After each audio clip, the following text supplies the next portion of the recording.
రాష్ట్రంలో ఉన్నటువంటి బీజేపీకి సంబంధించిన వాళ్ళు మనం ఏ రాష్ట్ర ప్రభుత్వం ఎంత కష్టపడి ఒక రాష్ట్రం అప్పుల్లో ఉన్నా కానీ ఇంకా అప్పులు చేసి అయినా సరే సంపద సృష్టించైనా సరే ఇంకే రకంగా అయినా మనం ఇచ్చిన హామీలు ఇచ్చినవి ఇవ్వని ప్రజలకి అన్ని విధాల ముఖ్యంగా పేద వాళ్ళని ఆదుకోవాలి, పేద మధ్యతరగతి వాళ్ళని ఆదుకోవాలని చెప్పి రాష్ట్ర ప్రభుత్వం ఒక అంటే తమకు సాధ్యమైనా సాధ్యం కాకపోయినా ఒక బియాండ్ ఏమంటారు తన యొక్క పరిధిని దాటి కూడా కష్టపడి ప్రజలకి అందరినీ సుఖ సంతోషాలతో ఉంచాలని ప్రయత్నం చేస్తుంటే వాళ్ళు చెయ్యరు. చేసే వారి మీద బురద చల్లుతారు. మళ్ళీ డే టు డే ప్రజా సమస్యల మీద ఎక్కడా చర్చ ఉండదు. మీరు చూడండి, ఎంతసేపు హిందూ ముస్లిం తప్ప ఏమైనా ఉన్నదా బీజేపీ? వక్ఫ్ బిల్ అన్నాడు, ఏంది ముస్లింస్ దగ్గర ఉన్నాయి గుంజుకొని బ్రాహ్మణుడు మంచి చేలో పెట్టుకుంటే హిందువులకు మంచిగా చేసినట్ట? చెప్పండి. ట్రిపుల్ తలాక్ అని తెచ్చిండు, దాంట్లో హిందువులకు ఏమైనా మంచిగా చేసినట్ట?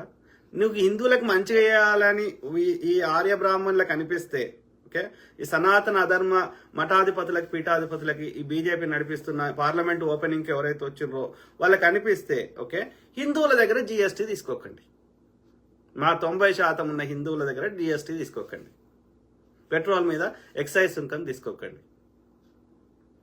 అర్థమైందా? లేకపోతే హిందువుల కోసం ఏమి కట్టించిండ్రో ఏం చేసిండ్రో చెప్పండి. వాడు కాంగ్రెస్ వాడు కట్టిన హిందువుల కోసం కట్టలేదా చెప్పండి. వాడు కాంగ్రెస్ కదా. అర్థమైందా మిత్రులారా? సో అంటే ఇట్లా ఏది మనని హిందూ ముస్లిం అని చెప్పి ఈ రెచ్చగొట్టి యొక్క మైనారిటీలను ఇబ్బంది పెడితే హిందువులకు వచ్చే మేలు ఏమీ లేదు. ఒక్క బ్రాహ్మణులకు ఉండే పైశాచికత్వము, సనాతన అధర్మాన్ని పాటించే ఆర్యులకు ఒక వాళ్ళ సైకోయిజం సాటిస్ఫై అవుతుంది తప్ప ఈ మామూలు మన మెజారిటీ మూలవాసులైన హిందువులకు విదేశీ ఆర్య బ్రాహ్మణుల వాళ్ళ యొక్క ఆధిపత్యాన్ని మేము పైన ఉన్నామనే ఒక ఏమంటారు పైశాచికత్వం, ఒక విచ్చలవిడితనం తప్ప మూలవాసులైన హిందువులకు వచ్చేది నష్టమే తప్ప లాభం లేదు. ఓకే, సో ఆ క్రమంలో ఈ దోపిడీ చేసుడితో పాటు ఏదన్నా రాష్ట్ర ప్రభుత్వం మంచిగా చేస్తే అవి మేమే ఇచ్చినాం, మా మోడీ ఇచ్చిండు, లెక్క చెప్పురా అంటే శాత కాదు. ఇదే అరవింద్ గారు మన పసుపు బోర్డు దేరా అంటే పసుపు బోర్డు లేదు, ఆ కాన్సెప్ట్ వీకింది. ఇప్పుడు స్పైస్ బోర్డు నేను తెచ్చినా అన్నాడు. ఏదిరా స్పైస్ బోర్డు బొమ్మ ఫోటో చూపెట్టరా అంటే చూపెట్టాడు. మళ్ళీ లాస్ట్కు ఎన్నికల ముందు తమిళనాడుకి పసుపు బోర్డు ఇస్తామంటే మళ్ళీ లాస్ట్కు మనకి ఏం మనసు మారిందో పసుపు బోర్డు అని అనౌన్స్ చేసిండు. తెలంగాణకి ఇచ్చిండా? ఇప్పటివరకు ఏదైనా ఉందా? లేదు. పసుపు రైతులు మాకు మద్దతు ధర ఇవ్వమని కొట్లాడితే వాళ్ళని ఇబ్బంది పెడుతున్నాడు. అంటే నేనేం చెప్తున్నా అంటే ఈ ముండా కొడుకులు పొద్దుగా లేస్తే ఫేక్వే, వాస్తవాలు ఎక్కడ రియాలిటీ ఏది ఉండదు.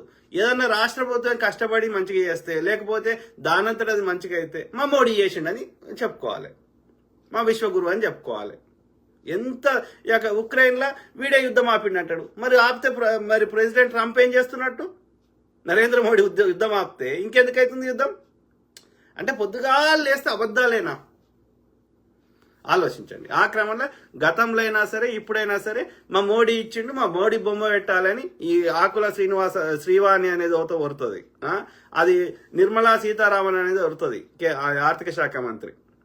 ఫస్ట్ ఆఫ్ ఆల్ మన రాష్ట్రం నుంచి 100 రూపాయలు మనం ట్యాక్స్ కడితే, ఓకే, అది జిఎస్టీ కావచ్చు లేదంటే ఇంకే రకమైన ట్యాక్స్ కట్టినా అందులోకి వెళ్ళి 100 రూపాయలకి వెళ్ళి మన రాష్ట్రానికి తిరిగి మనకి చెల్లిస్తుంది 42 రూపాయలు మాత్రమే.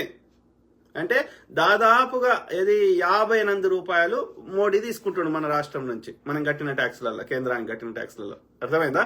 సో మరి ఆ 58 రూపాయలు ఏం చేస్తున్నాడు అంటే ఉత్తర భారతదేశంలో ఉన్న మిగతా రాష్ట్రాలకు వంచుతున్నాడు. అర్థమైందా? ఇప్పుడు మన తెలంగాణకి 42 రూపాయలే ఇస్తున్నాడు, కర్ణాటక అయితే 15 రూపాయలే ఇస్తున్నాడు, 100 రూపాయలు వాళ్ళు ట్యాక్స్ కడితే. అదే ఉత్తరప్రదేశ్కి వాళ్ళు 100 రూపాయలు ట్యాక్స్ కడితే 300 రూపాయలు ఇస్తున్నాడు. ఇది పరిస్థితి. అంటే ఇక్కడ దక్షిణాదిలో ఉన్న పైసలన్నీ తీసుకొని ఉత్తరాదిలో వంచి పెట్టుకుంటున్నాడు. వాళ్ళు తింటున్నారు, ఏదైనా చిల్లర ఉత్తరాదిలో వంచి పెట్టుకుంటుండు, మనకేం ఇస్తలేడు. అయితే ఇంతకుముందు మన యొక్క ఈ బ్రదర్, ఆయన పేరేంది, మన విప్పు ఎవరు అడ్లూరి లక్ష్మణ కుమార్ మంచి కౌంటర్ ఇచ్చిండు. ఏమన్నాడు ఆ బ్రదర్ అంటే, సరే మీ మోడీ ఇక్కడ కొంచెం మేము కట్టిన ట్యాక్స్లకి వెళ్ళి కొంచెం ఇచ్చి మాకి 100 రూపాయలు కడితే 42 రూపాయలు ఇచ్చి మోడీ బొమ్మ పెట్టి అంటారు కదా, మరి మేము మిగతా 58 రూపాయలు మేము కడుతున్నాం కదా ఇక్కడ తెలంగాణ ప్రజలం, ఇక్కడ తెలంగాణ రాష్ట్ర ప్రభుత్వం. మరి మీరు ఈ 58 రూపాయలు ఎక్కడెక్కడ ఇతర నార్త్ ఇండియా వేరే రాష్ట్రాల్లో మీరు ఏమేమి కేంద్ర ప్రభుత్వం ద్వారా బియ్యమో ఇంకేదైనా ఇస్తున్నామని చెప్పుకుంటారో ఆ దొడ్డు రేషన్ బియ్యం, మరి అక్కడ ఇక్కడ సీఎంది ఫోటో పెట్టొచ్చు కదా రేవంత్ రెడ్డి గారిది. ఆ మిగతా అన్ని రాష్ట్రాల్లో మీరు ఏడేడ దొడ్డు బియ్యం ఇస్తారో, మా తెలంగాణ పైసలు ఏడేడ వాడుతారో, మేము కట్టిన ట్యాక్సులు అక్కడ అన్నిట్లో రేవంత్ రెడ్డి బొమ్మ పెట్టండి. పెడతారా? పోనీ గతంలో కాంగ్రెస్ ప్రభుత్వం కేంద్రంలో ఉన్నప్పుడు బీజేపీ పాలిత రాష్ట్రమైన గుజరాత్లో కానీ ఇంకా వేరే రాష్ట్రాలలో డాక్టర్ మన్మోహన్ సింగ్ గారు బొమ్మ పెట్టిర్రా రేషన్ బియ్యం మీద? అంటే వాళ్ళు మాట్లాడే మాటలకి చేతనకి పొంతన ఉందా అనేది ఫస్ట్ ఆలోచించాలి. ఎక్కడన్నా వాళ్ళకి ఏది సాబర్మతి రివర్ ఫ్రంట్ గుజరాత్లో అహ్మదాబాద్లో కట్టుకోవచ్చు, కానీ తెలంగాణలో యొక్క మూసీ రివర్ ఫ్రంట్ కడితే మనం నేరం చేసినాం. అక్కడ నర్మదా ఇది సర్దార్ సరోవర్ డ్యామ్ పేరు మీద అక్కడ ఉన్నటువంటి వన్యప్రాణులను అన్ని చంపొచ్చు, కానీ మనం ఏం చంపకున్నా మనం ఇదే బురద చల్లొచ్చు. ఎందుకు చేస్తున్నారు? రాష్ట్ర ప్రభుత్వం దగ్గర పైసలు ఉండకూడదు, రాష్ట్ర ప్రభుత్వం పథకాలు అమలు చేయొద్దు. అమలు చేస్తే రాష్ట్ర ప్రభుత్వానికి మంచి పేరు వస్తే మళ్ళా కాంగ్రెస్ గెలిచే అవకాశం ఉంది. కాబట్టి ఇది వేయొద్దు అంటే రాష్ట్ర ప్రభుత్వం దగ్గర పైసలు లేకుండా వేయాలంటే ఏం చేయాలి? పథకాలన్నీ ఇయాలని అమలు అయితే లేవని ప్రచారం చేయాలి. తర్వాత కేంద్రం నుంచి అప్పులు పుట్టకుండా చేయాలి. తర్వాత రాష్ట్ర ప్రభుత్వం అభివృద్ధి కోసము ఇంకా దేనికోసమైనా ఈ భూములను అమ్మినా ఇంకా ఏదైనా ఈ భూముల ద్వారా ఏదైనా 4 డబ్బులు వాళ్ళకి వచ్చేటట్టు చేసి వాటిని మనం ఏదైనా పథకాలకు కానీ ఇంకా దేనికైనా వాడుకుందామంటే ఇట్లా చేసిర్రు అనుకో, కాంగ్రెస్ మంచి పేరు వస్తుంది కదా, ప్రజల లోపల విశ్వాసం వస్తుంది కదా, మళ్ళీ అధికారం వస్తుంది కదా. ఇది రావద్దు అంటే ఏం చేయాలి? కాంగ్రెస్ తోటి ఏ పని కాకుండా అడ్డుపడాలంటే ఈ ఫేక్గా ఇవన్నీ కృత్రిమంగా ఆ ఫేక్లకు పైసలు ఇచ్చి ఇట్లా చేపిస్తారు. నేను దాని రిలేటెడ్ మాట్లాడదాం అనుకున్నా, కానీ ఈ అజయ్ బాబు ఒకటి, తర్వాత ఈ సన్న బియ్యం తోటి 2 వచ్చినాయి. మళ్ళీ ఎప్పుడన్నా వాళ్ళు ఏమేమి ఫేకులు ప్రచారం చేస్తారు హెచ్సి భూముల మీద, రేపో ఇంకో రోజు ఎప్పుడో మాట్లాడతా. సో అయితే ఈ బియ్యం లెక్క చెప్తా.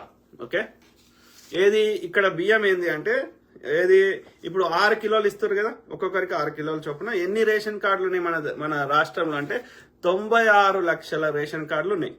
యావరేజ్ గా ఇంటికి ఒక ఆన్ అండ్ యావరేజ్ గా ముగ్గురు అడల్ట్స్ చొప్పున లెక్కేస్తే ఎంతమంది ఉన్నట్టు 91 × 3 వేస్తే 2,73,00,000 మందికి ఒక్కొక్కరికి 6 కిలోల చొప్పున ఈ సన్న బియ్యం వచ్చేసి 50 రూపాయల కిలో. అర్థమైందా? సో అట్లా అంటే 2,73,00,000 మంది, లేదంటే 91 లక్షల రేషన్ కార్డులకి ఒక్కొక్కరికి 6 కిలోల చొప్పున కిలోకి 50 రూపాయల చొప్పున లెక్కేస్తే మొత్తం ఎంత ఖర్చు వస్తుంది? నెలకి 819 కోట్లు వస్తుంది. 819 కోట్లు. ఓకే, ఈ 819 కోట్లకి వెళ్ళి మోడీ ఎంత ఇస్తున్నాడు అంటే ఎంత ఇస్తున్నారు? వాళ్ళు దొడ్డు బియ్యం ఇస్తున్నారు, సన్న బియ్యం ఇస్తలేరు. ఆ దొడ్డు బియ్యం ఎంతకి 30 రూపాయల కిలో పడుతుంది. ఓకే, సో అట్లా ఎన్ని కిలోలు ఇస్తున్నారు? 5 కిలోలే ఇస్తున్నారు వాళ్ళు. 5 కిలోలలో కూడా 50 లక్షల రేషన్ కార్డులకే ఇస్తున్నారు, 91 లక్షలకి ఇస్తలేరు. మొత్తం రేషన్ కార్డులు ఉన్నది 91 లక్షలు. అంటే 2,73,00,000 మంది ఉంటే 50 లక్షల రేషన్ కార్డులు అంటే ఇంటూ 3 వేసుకుంటే 1,50,00,000 మందికి దొడ్డు రేషన్ బియ్యం ఇస్తున్నారు వాళ్ళు 5 కిలోలు. ఎవరు? కేంద్ర ప్రభుత్వం. కానీ రాష్ట్ర ప్రభుత్వము 91 లక్షల మందికి 91 లక్షల రేషన్ కార్డులు అంటే 2,73,00,000 మందికి ఒక్కొక్కరికి 6 కిలోల చొప్పున సన్న బియ్యం 50 రూపాయలు లెక్క ఇస్తున్నాం. వాళ్ళేమో 30 రూపాయలకి 1,50,00,000కి అంటే మిగతా సగం మందికి ఇస్తారు, సగం మందికి ఇస్తలేరు ఆ దొడ్డు రేషన్ బియ్యం కూడా. అర్థమైందా? 2,73,00,000 మందిలో 1,50,00,000 మందికే దొడ్డు రేషన్ బియ్యం 5 కిలోలు ఇస్తున్నారు కేంద్ర ప్రభుత్వం. అర్థమైందా? మిగతా 41 లక్షల రేషన్ కార్డులు అంటే 1,23,00,000 మందికి దొడ్డు రేషన్ బియ్యం కూడా ఇస్తలేరు కేంద్ర ప్రభుత్వం. అంటే వాళ్ళకి మొత్తం 6 కిలోలు రాష్ట్ర ప్రభుత్వం ఇస్తుంది సన్న బియ్యం. ఎవరికి? 1,23,00,000 మందికి 0 పైసా కూడా కేంద్రం ఇస్తలేదు. అర్థమైందా? అంటే ఇప్పుడు కేంద్రం లెక్కేస్తే 5 కిలోలు ఒక్కొక్కరికి చొప్పున 1,50,00,000 మందికి 30 రూపాయల కిలో చొప్పున వేస్తే 225 కోట్లు అవుతుంది. మొత్తం ఎంత ఖర్చు వస్తుంది నెలకి? 819 కోట్లు. 819 కోట్లకి వెళ్ళి 225 కోట్లు తీసేసి మైనస్ చేయండి. మైనస్ చేస్తే 594 కోట్లు రాష్ట్ర ప్రభుత్వం గడుతుంది మొత్తం. అర్థమైందా? అందులో ఎట్లా లెక్క ఎట్లా రాష్ట్ర ప్రభుత్వం ఎట్లా 596 ఎట్లా అంటే ఏది ఈ యొక్క ఏది 50 లక్షలే వాడిస్తుండు కదా, మిగతా 41 లక్షల మందికి యొక్క సన్న బియ్యము మనము 6 కిలోల చొప్పున ఇస్తున్నాం. 6 కిలోలు ఇంటూ ఏది 50 రూపాయలు, అది వేస్తే ఎంత అవుతుంది? 369 కోట్లేమో ఆ 41 లక్షల మందికి ఇస్తుంది. అది కాకుండా వీడిచ్చే 50 లక్షల మందికి 5 కిలోలే ఇస్తున్నాడు ఆడు దొడ్డు బియ్యం. అంటే 1 కిలో మొత్తం సన్న బియ్యం మనమే ఇస్తున్నాం రాష్ట్ర ప్రభుత్వం. దానికి లెక్కేస్తే ఎంత వస్తుంది? 75 కోట్లు వస్తుంది. అది కాకుండా ఇది వాడు దొడ్డు బియ్యం ఇస్తున్నాడు అంటే 30 రూపాయల కిలో ఇస్తున్నాడు. మనకు సన్న బియ్యం ఎంత పడుతుంది? 50 రూపాయలు పడుతుంది. అంటే మిగతా 20 రూపాయలు వడియాలి ఈ 50 లక్షల మందికి, 50 లక్షల రేషన్ కార్డులకి, 1,50 లక్షల మందికి. దానికి లెక్కేస్తే ఎంత వస్తుంది? 150 కోట్లు. ఇవన్నీ మొత్తం కలిపితే 594 కోట్లు అవుతుంది. ఈ 594 కోట్లు రాష్ట్ర ప్రభుత్వం కడుతుంది నెలకి. అంటే ఎంత కడుతున్నట్టు సంవత్సరానికి లెక్కేస్తే సంవత్సరానికి మొత్తం 9,828 కోట్లు, అంటే దాదాపు 10,000 కోట్లు. ఈ 10,000 కోట్లలో 2,700 కోట్లు మాత్రమే కేంద్రం ఇస్తుంది. మిగతా 7,128 కోట్లు, 7,000 కోట్లకు పైన రాష్ట్ర ప్రభుత్వం కడుతుంది. అంటే ఈడ ఏది 27% మాత్రమే కేంద్రం ఇస్తుంది, మిగతా 73% రాష్ట్ర ప్రభుత్వం కడుతుంది. మరి మోడీ బొమ్మ పెడదామా? ఇక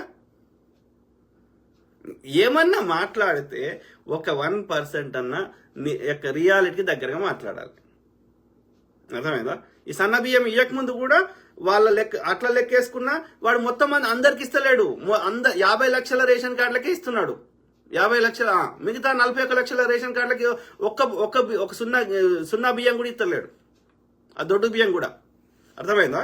సో అట్లా గతంలో ఈ సన్న బియ్యం రాకముందు లెక్కేసినా వాడు 45% ఇచ్చిండు, మిగతా 45.7%, మిగిలిన 54% పైన రాష్ట్ర ప్రభుత్వమే ఇచ్చింది గతంలో కూడా, సన్న బియ్యం కాకుండా దొడ్డు రేషన్ బియ్యం అయినా. ఇప్పుడు అయితే 75% రాష్ట్ర ప్రభుత్వం భరిస్తుంది ఖర్చు. ఎంత? 73% రాష్ట్రం భరిస్తుంది, 27% మాత్రమే కేంద్రం భరిస్తుంది. అయినా వాడే ఇస్తున్నాడు అని చెప్తా ఈ బండి సంజయ్ ఆకుల శ్రీవాణి చెప్తా అంటే మనం విందామా? ఎవడన్నా కష్టపడితే మా మోడీ చేసిండు. రా మోడీ ప్రెస్ కాన్ఫరెన్స్కి రా. ఇప్పుడు మేము ఎట్లయితే ఇట్లా ప్రజలకు అర్థమయ్యేటట్టు చెప్తున్నామో అట్లా చెప్పు. విలేకరులు అడుగుతారు, సామాన్యులు అడుగుతారు, భారత నారీమణులు అడుగుతారు, వాళ్ళందరూ హిందూ సోదరీమణులు అడుగుతారు, హిందూ సోదరులు అడుగుతారు. వాటికి సమాధానం చెప్పు. రాహుల్ గాంధీ వస్తాడు ప్రెస్ కాన్ఫరెన్స్ కి. గతంలో మన్మోహన్ సింగ్ గారు వచ్చారు, ఇందిరాగాంధీ గారు వచ్చారు, నెహ్రూ గారు వచ్చారు, ఇంకా వాజ్పేయి గారు కూడా వచ్చారు, బీజేపీ ప్రధాని. మరి నువ్వు రా ప్రెస్ కాన్ఫరెన్స్ కి. ఎవడో స్క్రిప్ట్ రాసిస్తే గట్టి కొరుడు ఎందుకు?